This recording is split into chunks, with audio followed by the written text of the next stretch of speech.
የእስራኤሉ ጠቅላይ ሚኒስትር ቤንያሚን ኔታንያሁ ለትውልደ ኢትዮጵያዊው የጦር መኮንን እውቅና ሰጡ። ኔታንያሁ ለትውልደ ኢትዮጵያዊው እውቅናውን የሰጡት በአሜሪካ ኮንግረስ ፊት ቀርበው ንግግር ባደረጉበት ጊዜ ነው። ተጨማሪ አለን። ሊeutenant Avichai Reuven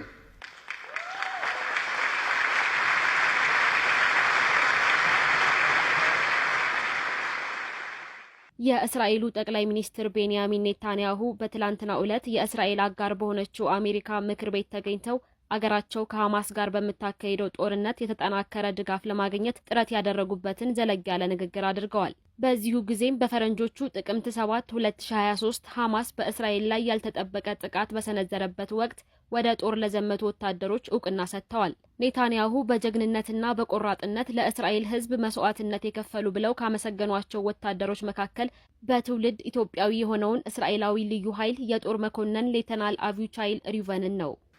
His family immigrated to Israel from Ethiopia. In the early hours of October 7th, Avichai heard the news of Hamas's bloody rampage. He put on his uniform, grabbed his rifle, but he didn't have a car. So he ran 8 miles to the front lines of Gaza to defend his people. ሐማስ በእስራኤል ላይ ጥቃት እንደከፈተ በተሰማና እስራኤል በተናወጠችበት በዛች ባንዲት ጧት ከቤተ እስራኤላውያን ፈላሻዎች ቤተሰብ የተገኘው አቪቻይ ሪቨን ያለ ትራንስፖርት 8 ማይል በእግሩ ሮጦ የእስራኤልን ሕዝብ ከአሸባሪው ሐማስ ጠብቋል ሲሉ ነው ጠቅላይ ሚኒስትር ቤንያሚን ኔታንያሁ በአሜሪካው ምክር ቤት የተናገሩት።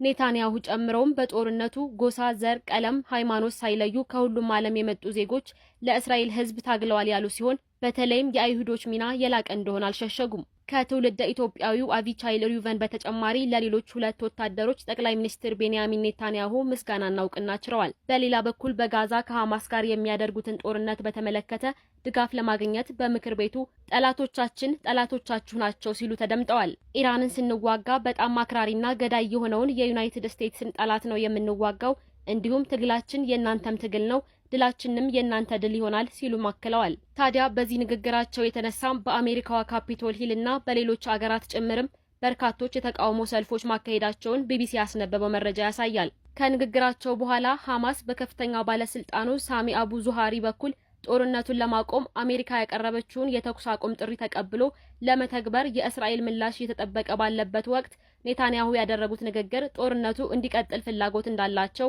አመላካች ሆኖ አግኝቼዋለሁ ማለቱን የሮይተርስ ዘገባ ይጠቁማል። ኔታንያሁ ከ1 ሰዓት በላይ በቆየው ንግግራቸው የእስራኤልን ትችት በመቃወም በጋዛ ላይ ያለው ጦርነት የአገራቸው የህልውና ትግል አድርገው በማቅረብ ተጨማሪ የአሜሪካ ወታደራዊ ድጋፍ እንዲቀርብላቸውም ጠይቀዋል።